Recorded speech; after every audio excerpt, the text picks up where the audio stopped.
If you have to use military force, you are really low class because you don't understand strategy. If you understand strategy and you understand yourself and the enemy, then you can maneuver it such that you achieve your objective with the minimal use of force. Understanding the Greeks give one an important window into the evolution of Western society. The understanding of East Asian society requires a different window, and it is a window into the rise and fall of China. China is unique because it is unusually homogeneous.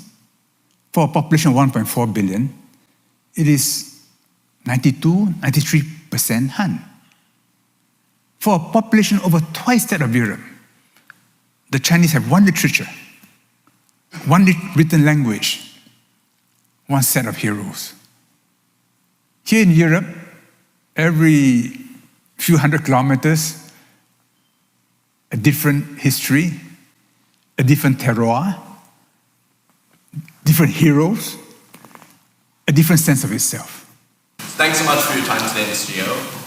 And you spoke about the inevitability of Chinese hegemony and China's ascendance in general. But I think what's something that's perhaps weighing in the region in ASEAN at the moment is the potential issues that this may cause. Things like the Belt and Road Initiative, when you have Chinese warships pulling up in ASEAN waters. Things like the South China Sea, things like debt entrapment. So while things like cultural sensitivities within the region are definitely important, I think I'd like to, other things like democratic practices and respect for human rights transcend cultural lines.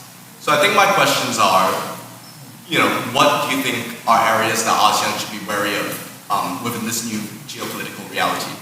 Where are you from? I'm Singaporean. Because Southeast Asia, as a geographical area, is growing in importance. It's a complex region. 650 million people, 10 countries. You can't find a comparable region in diversity anywhere else in the world. And the reason for this diversity is not accidental. It's because of geography and history. Between the Himalayan Massif and Australia, there are all these plates pressing to each other. And they cause a corrugation of the Earth's surface from the Himalayas all the way to Australia. So you find high mountains, deep valleys, the great rivers, the Mekong, the Salween, the Yangtze. In the upper reaches, they are no more than maybe 50, 100 kilometers apart. But then, as they collect water and gather force, they move in great torrents to different oceans. Then, when they enter the ocean, the highlands appear as strange-shaped islands, archipelagos. And you find an extreme expression of this in the islands of Sulawesi and Halmahera in New Guinea. So human habitation, uplands, low valleys, islands, and as waves of migration press down from the north, and the largest being Han migration. Those from the lowland get pushed up, others moved in, and it is an ongoing historical process. We are where the two oceans meet, the Pacific and the Indian Ocean. And the winds blow one way half the year and the other way the other half. Now, genetic material, culture, ideas from South Asia, now from East Asia. And in more recent centuries, the arrival of the Western powers. So I like to use a metaphor once popularized by Professor Wang Keng-Wu. that Singapore is where the mandalas of China and India overlap. I would say that the mandalas of India, China, and the West overlap to varying degrees in all 10 countries of Southeast Asia, and to varying degrees between people living in the lowlands, in the deep valleys, and people in the uplands, people in mainland Southeast Asia, and people in archipelagic Southeast Asia. The result is a bewildering admixture of ethnicities and cultures and religions and political systems. It's a complicated area, and no one can claim to understand all of Southeast Asia. No Southeast Asian can claim to understand all of Southeast Asia. Just understanding the tribes in Myanmar and how they are fighting one another in uneasy dynamic equilibrium is itself worthy of many PhDs. Then there's Laos, there's Cambodia, there's Thailand and Vietnam and Indonesia, which is complex in itself, the Philippines, and so on. No great empire has ever arose out from this region. It's always been dominated in alternating cycles from East Asia and from South Asia. Chinese dynasties, as they wax and wane, their influence radiate and withdraw from this region. So this current rise of China in Southeast Asia, there is like a replay of past cycles. People know that beyond the mountains, across the seas, is a great power. Don't fool around with it, because if it concentrates its attention on you, it can be very troublesome. So be friendly, but at the same time, keep it at a distance. Then from the other side, there's India, which not since an invasion 1,000 years ago by the Cholas of South India had influence in Southeast Asia, not through conquest, but through trade, through religious infusion, through people movements. But the last was, of course, the British Raj, when it occupied India. Then it arrived in Southeast Asia with force and carved out in Malaysia, Singapore, Brunei, an empire of itself in Southeast Asia. But the French went into China, and the Dutch were in the East Indies. It's a complex region, but of growing importance because the great powers are now in contention. US-China relations will go through a long period of testing. The Americans once supported the induction of China into the global system. I was there when China joined the WTO in Doha in November 2001. But since then, till the beginning of COVID, China's economy grew 7 times in real terms, 9 times in RMB, 11 times in US dollar terms. And there's a certain bias remorse in the US that they should not have helped China because China has now become too big and threatens US dominance in the world. This plus growing US and to some extent Western insecurity about the evolution of its own society is an important reason why between US and China there's going to be a fairly long period of tension, oscillating between sometimes a cold peace to a cold war. Proxy conflicts could be in Southeast Asia, could be in Myanmar, could be elsewhere. But America worrying that China will one day displace it as global hegemon. If China were like the old Soviet Union, then such a fear is warranted. then the lessons of the Peloponnesian War, the Thucydides trap, becomes relevant. But China is in fact of a different nature. And while understanding the Greeks give one an important window into the evolution of Western society, the understanding of East Asian society requires a different window, and it is a window into the rise and fall of China. China is unique because it is unusually homogeneous. For a population of 1.4 billion, it is 93% Han. For a population over twice that of Europe, the Chinese have one literature, one written language, one set of heroes.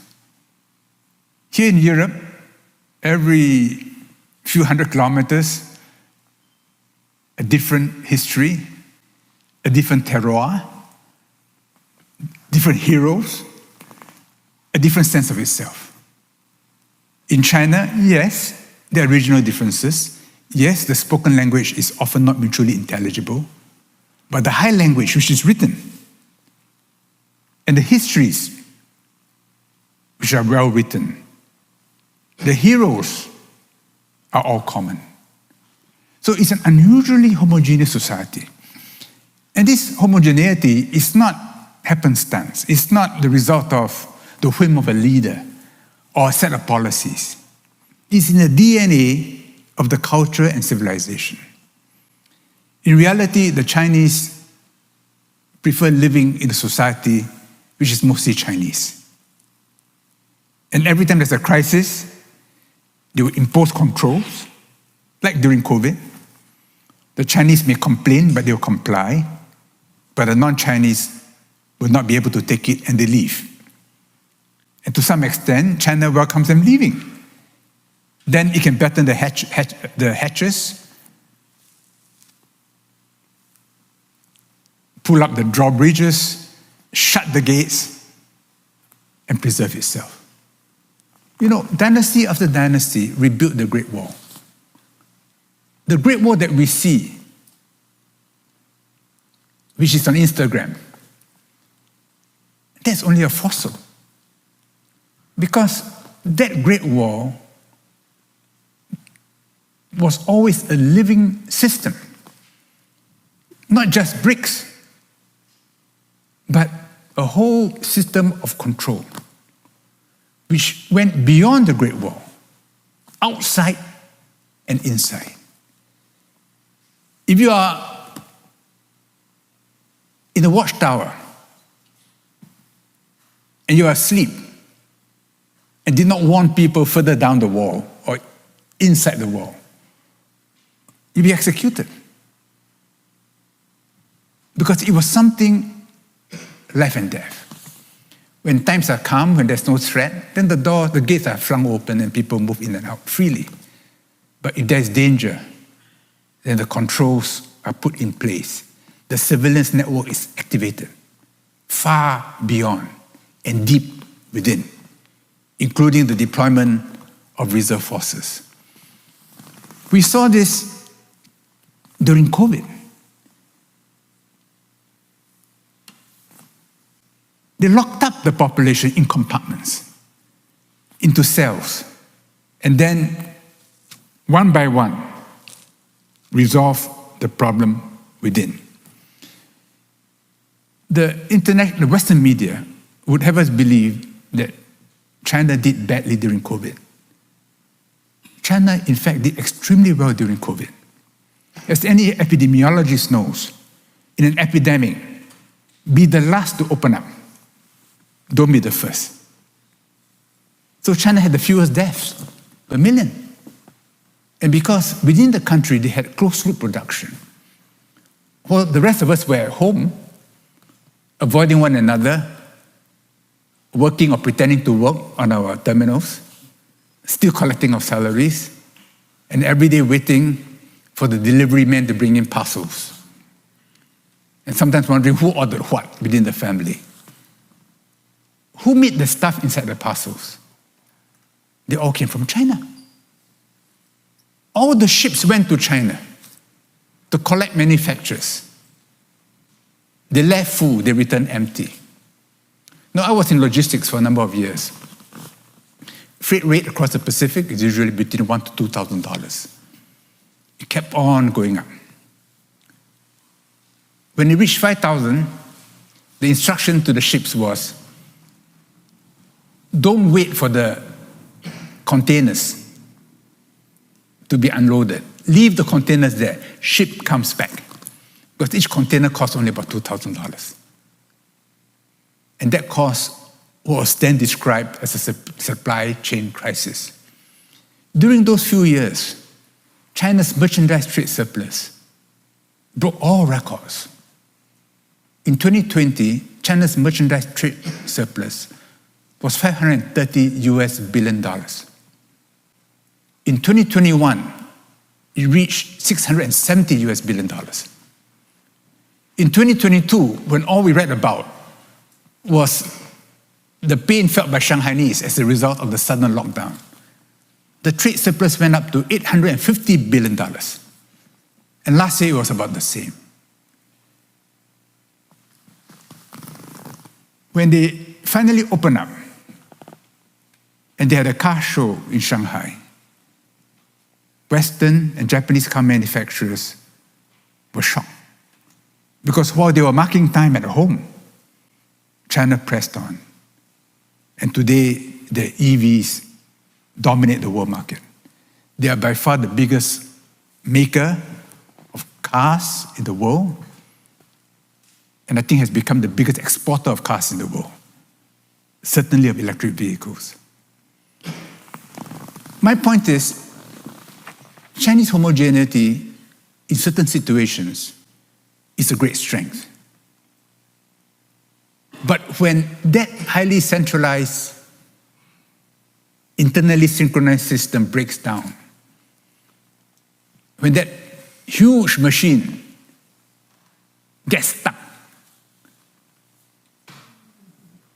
its discomfiture goes on for a very long time. And this is the reason for the long cycles of Chinese history.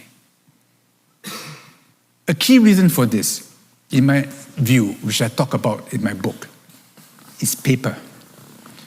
The Chinese had a monopoly of paper for many centuries.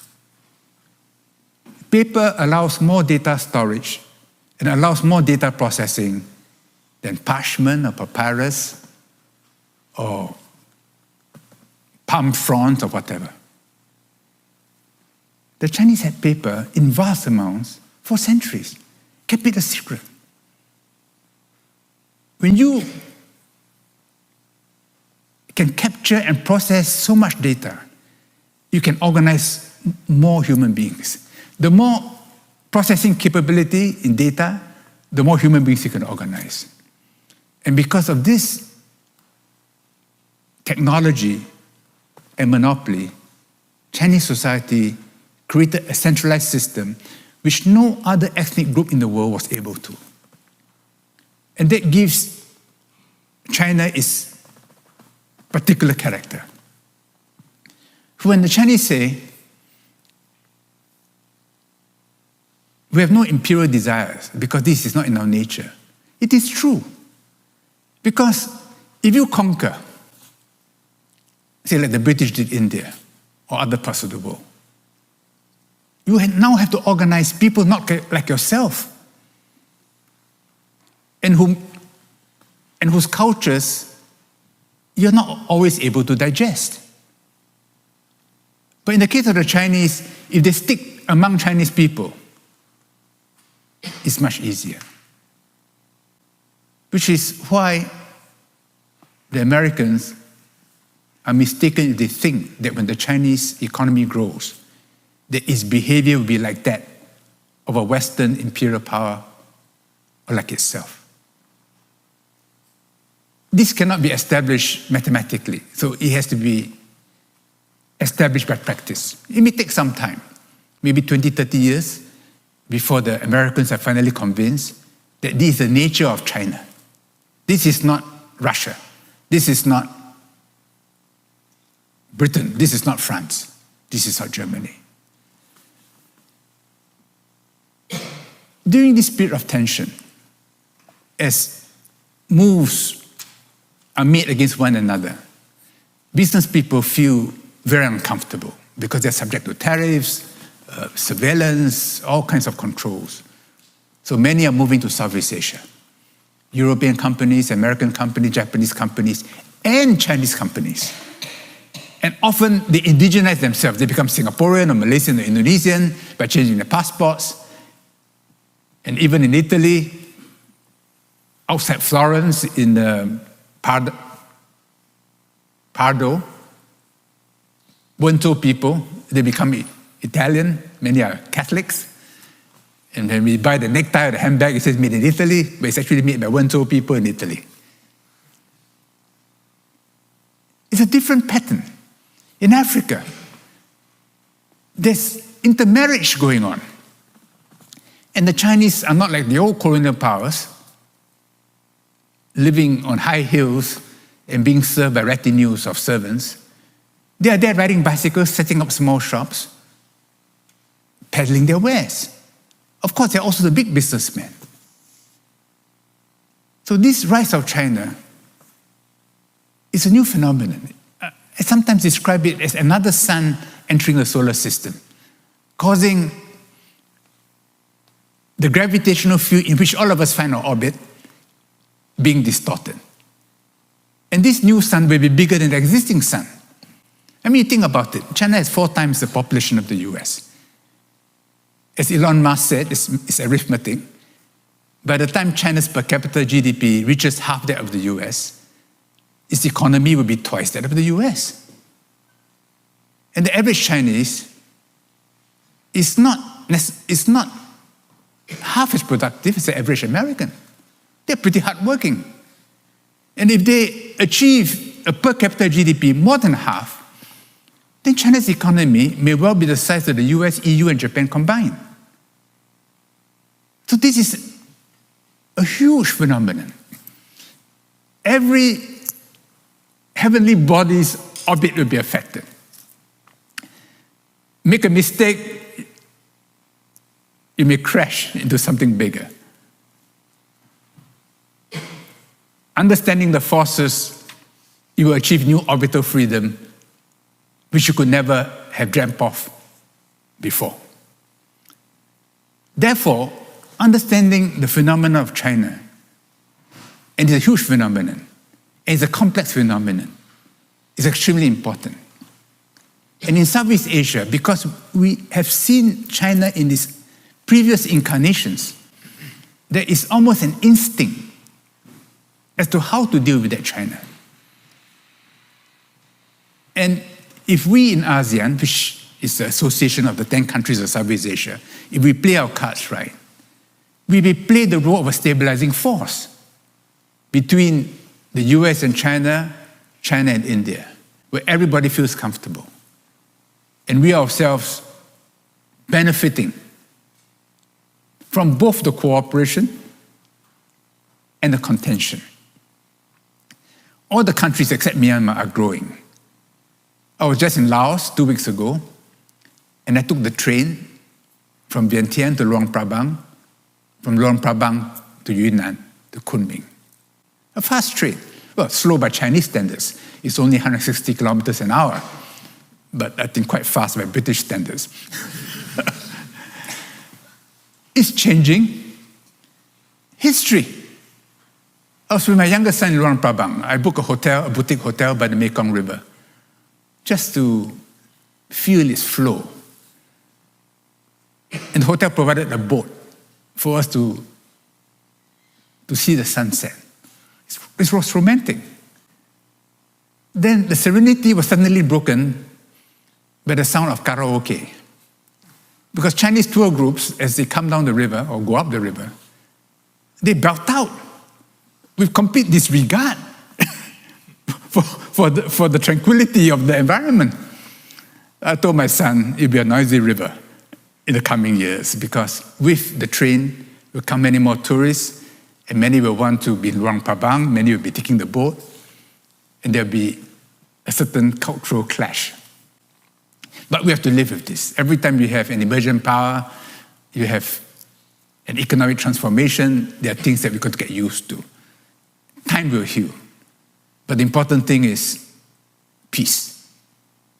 In Laos alone, more bombs fell during the Vietnam War than on all of Europe during the Second World War. More bombs fell just on Laos alone. Today, with peace, so many things is possible. So many things are possible.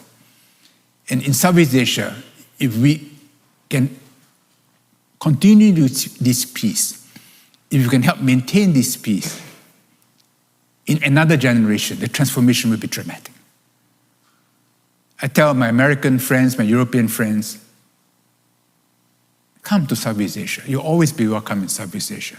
China is always a little foreign. It has got a strong culture. It has high expectations of themselves and of foreigners. But Southeast Asia is soft. The climate is balmy. The winds are almost soporific. The food is always yummy. And in every country of Southeast Asia, you can be white, brown, blue, green. You'll be welcome. That's Southeast Asia. And despite the diversity, ASEAN as a regional construction is coming along. And it's very different from Europe. In Europe, decisions are taken by voting. And very often, brinksmanship up to the wee hours of the morning before decisions are taken. In ASEAN, we never vote. Our friends in Europe and America say, if you don't vote, then how do you make decisions? And they say we're ineffective, we're elliptical. Indeed, we are. But sometimes it's better to play long, to erode an obstacle gradually, to go around it, than by forcing an issue, which in our culture, you force too much, face is lost, people want it back. When the shoe is on the other foot, they do the same to you. So in Southeast Asia, the pattern of interaction is very different from that of the West. And even in Southeast Asia, you have to understand this. Because if you insist on Western ways in Southeast Asia, you will come to grief. In the same way, if we operate in Europe and we insist that Europeans operate like Southeast Asians, we will also come to grief. So wherever we are, we have to adapt to local conditions. So in my musings, which were written during COVID when I had a block of time, undisturbed time, it began as a small project, but it grew and grew. I reflected on many of these subjects. What is Southeast Asia? What is China? The tensions between China and the West and India, the causes, the possibilities. And in Southeast Asia, we try not to be troublemakers. We try to be peacemakers.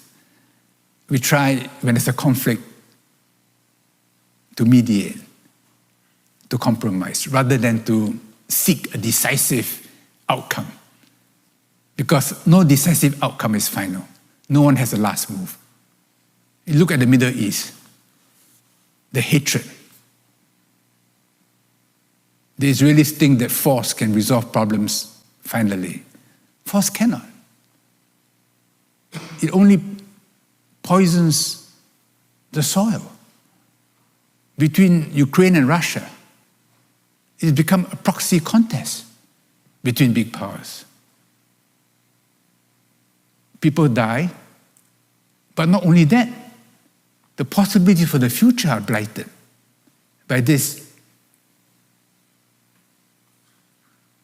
infection, the putrid mess of hatred, of venom, of seeking revenge, was spread over generations. We had our wars before in Southeast Asia, but we have had decades of peace. And I hope if we have an understanding of others and of ourselves, and we help others understand one another, then we can do a little bit in our region to contribute to a wider peace. So I end here and happy to have a conversation and take your questions. Thank you. Thanks so much for your time today, Mr. Yeo. And you spoke about the inevitability of Chinese hegemony and China's descendants in general. But I think what's something that's perhaps weighing in the region in ASEAN at the moment is the potential issues that this may cause. Things like the Belt and Road Initiative, when you have Chinese warships pulling up in ASEAN waters. Things like the South China Sea, things like debt entrapment. So while things like cultural sensitivities within the region are definitely important, I think I'd like to, other things like democratic practices and respect for human rights transcend cultural lines. So I think my questions are, what do you think are areas that ASEAN should be wary of within this new geopolitical reality? Where are you from? I'm Singaporean.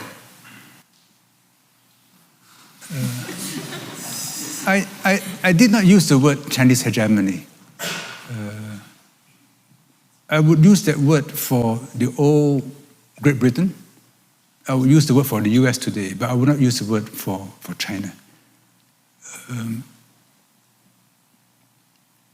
China has a huge domestic market. And historically, that market was sought by the kingdoms and principalities in Southeast Asia. In fact, they often fought each other to gain a preference of access into China. And the Chinese have adapted their statecraft to the fact that when they are organized, they have a huge domestic market and therefore a very strong negotiating leverage over its neighbors. You might call it economic coercion, but I won't call it that. Let's say you're selling durians to China, and today the durian market is growing by leaps. So far, they only like Thai durians, and Singaporeans are hoping that they'll stick to Thai durians. Because if they start eating the durians that we like, then we have a problem in Singapore. And they know that they're a big market. So you're Vietnam, and you're nice to me, they say, okay, we'll buy more durian from you. And you feel, wow, great, many people will benefit. But conversely, if you do something which harms them, they may say, oh, Filipino mangoes, there's a phytosanitary problem with them. There's this bug or this fungus, and we've got to check more carefully, by which time the mangoes in the ships have all gone rotten. They play this kind of game. They don't feel it because if I don't buy Filipino mangoes or Vietnamese durians, I can get them from somewhere else. But you will feel it. That is why they've always preferred to use their domestic market as leverage over their neighbors rather than use military force. And for them, if you read Sun Tzu, The Art of War, if you have to use military force, you are really low class because you don't understand strategy. If you understand strategy and you understand yourself and the enemy, then you can maneuver it such that you achieve your objective with the minimal use of force. So this is the way they've approached it. You raise the issue of Belt and Road. The Belt and Road is a natural outcome of a market which all China's neighbors are seeking to enter. So what do you need? You need railroads, like from Laos. And in a dry port in Vientiane, which I visited, and which once I had an interest in when I was in logistics, I could smell durians because they were all being transported to China in refrigerated container boxes. You need to coordinate national infrastructural plans so that the bridges are built in the right places, so that the urbanization takes place along the right corridors. This debt trap accusation against China, to me, is propaganda.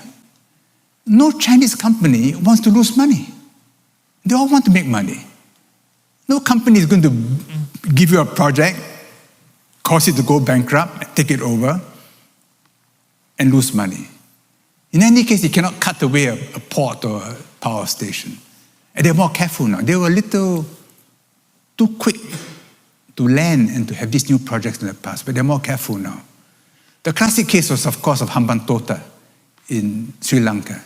I went there once because Shangri-La had a hotel there. No Sri Lankan leader thinks it was a death trap. They made mistakes. They're happy for China to have a 99-year lease because then Chinese ships will have to stop there and bring in more business. But it is a term used by China's adversaries to kind of blacken China's name. I take a contrary view. Every country on the Belt and Road which sees its economic account with China grow will worry. Am I becoming too dependent on China? What if China would use this against me? So they will want diversification. If you're Kazakhstan, you're Vietnam, you're Korea, Thailand, Laos, instinctively, you want the Americans, the British, everybody else to be in. So instead of saying the Belt and Road is bad for you, which no one will believe, they say, you can say, look, good for you, but we're here.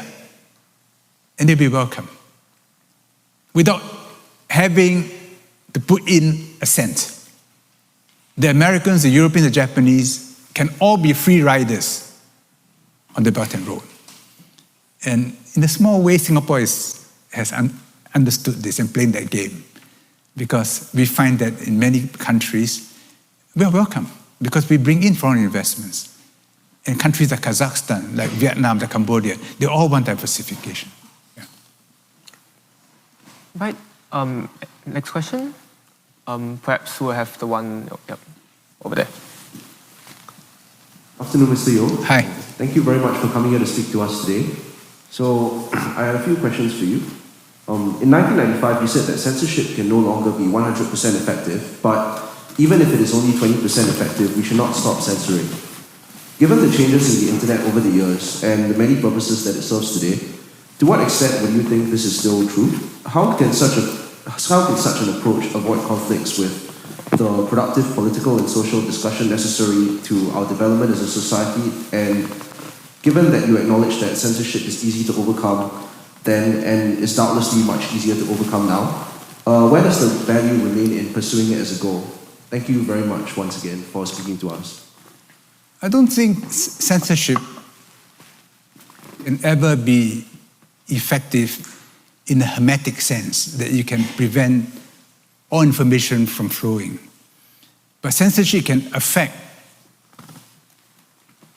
mainstream public opinion because most families will watch television, will read the same newspapers, and if the same position is taken again and again, their minds will be affected.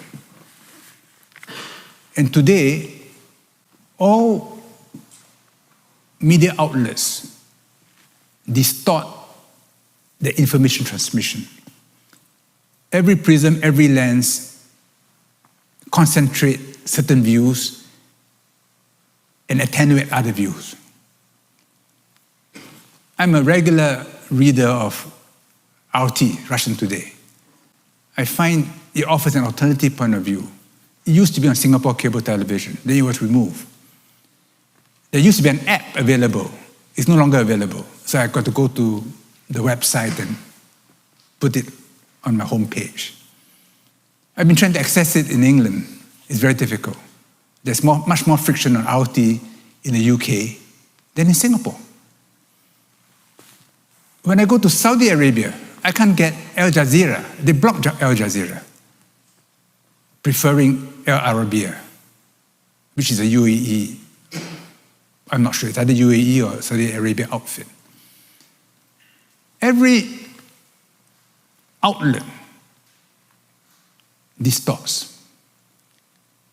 We know when Elon Musk took over Twitter, that the old Twitter used to receive instruction from FBI. So too does Meta. And now Elon Musk has opened up Twitter. It's called X. And he's quite frank. He says if Trump loses and Kamala Harris wins, he's in for. He said he may even go to jail. And a new pattern of censorship will appear on X. X itself is not free of censorship. So for someone in Singapore which needs access to information from all over the world, what do? Well, I access all the optical pathways. I have CGTN, I have South China Morning Post, RT, BBC, CNN, Fox, Twitter, the lot. And then you ask yourself, cui bono? This point of view, who benefits? Who's distorting? Then you make your own judgment. But for most people, they can't do that. So they will just follow the mainstream and they get manipulated. But this has been since the beginning of time. So this idea that you can have free access to information that is neutral, that out of this cacophony, a melody will suddenly emerge, I don't buy that. Every government, every big player will seek to influence for their own benefit. And the media companies are owned by powerful people, either by governments or by powerful people with their own agendas. Take that as a starting point. They may pretend to talk about freedom of information and so on. Don't buy all of it, because it's mostly untrue.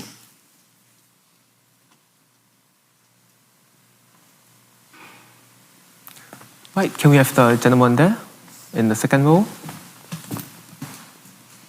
In the middle of the second row, yeah.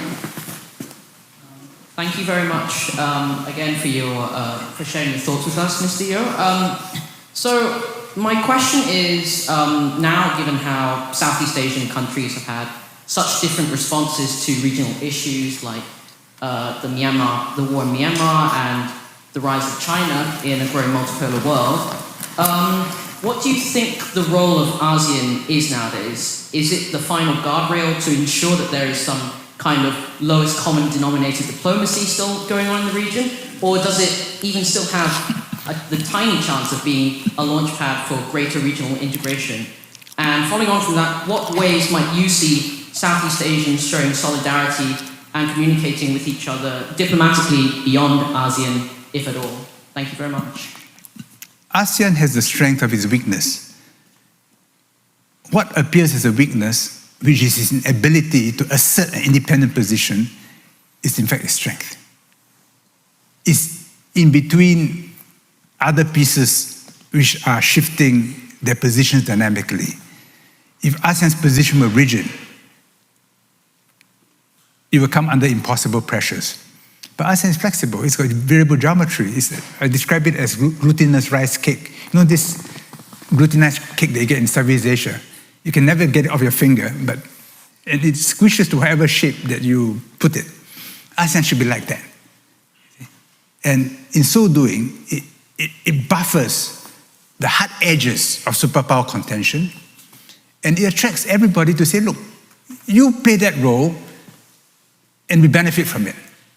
So we have succeeded so far in all the major powers agreeing that the integrity of ASEAN is good for them and for the region. It's quite an achievement. I mean, we don't get our praises sung, but in fact, if we were not there, if we make decisions by voting, if we were Cartesian in the way we do things, I think the region will quickly be in trouble, because instead of Southeast Asia, we will have the Balkans in Southeast Asia. Thank you very much for your talk. I thought it was an interesting point, how you put it historically, the continuity of cycles of China waxing and waning. Do you think the particular circumstances of China's rise in this century make it a rupture from past continuities of waxing and waning? And also, as a sort of tangential second point, comparing Southeast Asia and Central Asia, do you think Central Asia, are there any sort of similarities or any interesting questions that could be learned from governments in Central Asia into which China is currently expanding?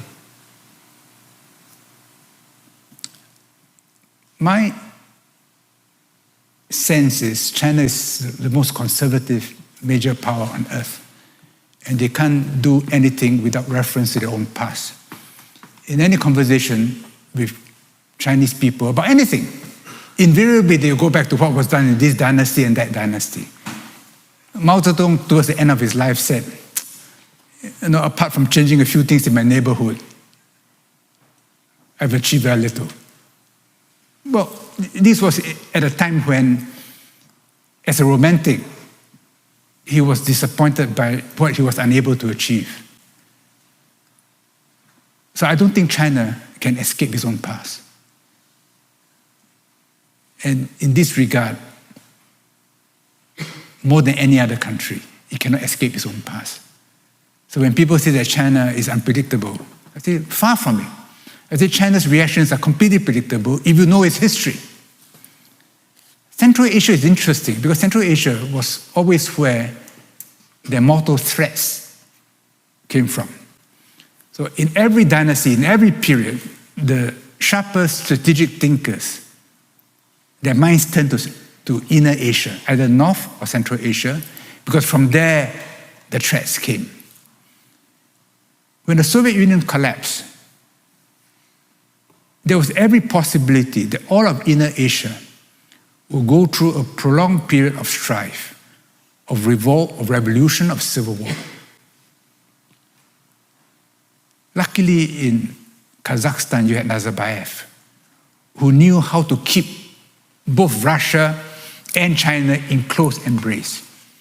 And China immediately established the SCO and made Russia a co-convener of the SCO. And that kept the peace in inner Asia, which to me has been a remarkable diplomatic achievement. So yes, there were outbursts of Islamic radicalism in Andijan, in the Fergana Valley, but by and large, the entire region has been kept safe. And India, whose position in inner Asia was upturned by the southern US withdrawal from Afghanistan, India is getting back in, which is why, despite US pressure, India will never give up its relations with Iran and with Russia. So if the big powers all agree that in inner Asia, there should not be a new storm, then that region, which has plenty of agricultural land, energy resources, minerals, can benefit everybody living around it. So I'm not unhopeful, even though there are always problems emerging from unexpected quarters. But remember, just after or just before Russia's invasion of Ukraine, there was an attempted push in Kazakhstan, and it was immediately squished by Russia and supported by China.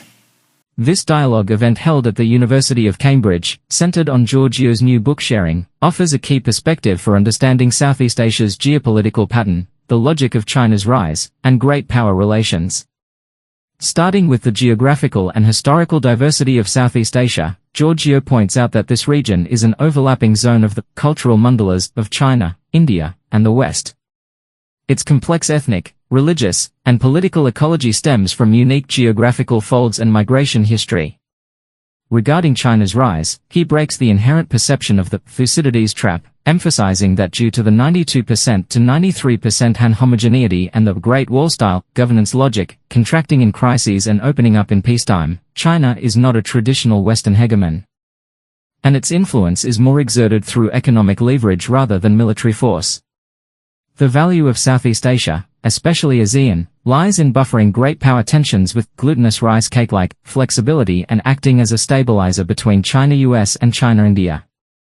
The value of this event lies not only in interpreting the core contradictions of the current Asia-Pacific geopolitics but also in providing a thinking approach of cross-civilization understanding, whether it is the differences between China and the West, or the governance experiences of Southeast Asia and Central Asia. We need to jump out of a single perspective and take historical context and cultural characteristics as anchors. For audiences concerned about the global pattern, regional development, and cross-cultural interactions, this is undoubtedly a thoughtful dialogue that combines depth and warmth.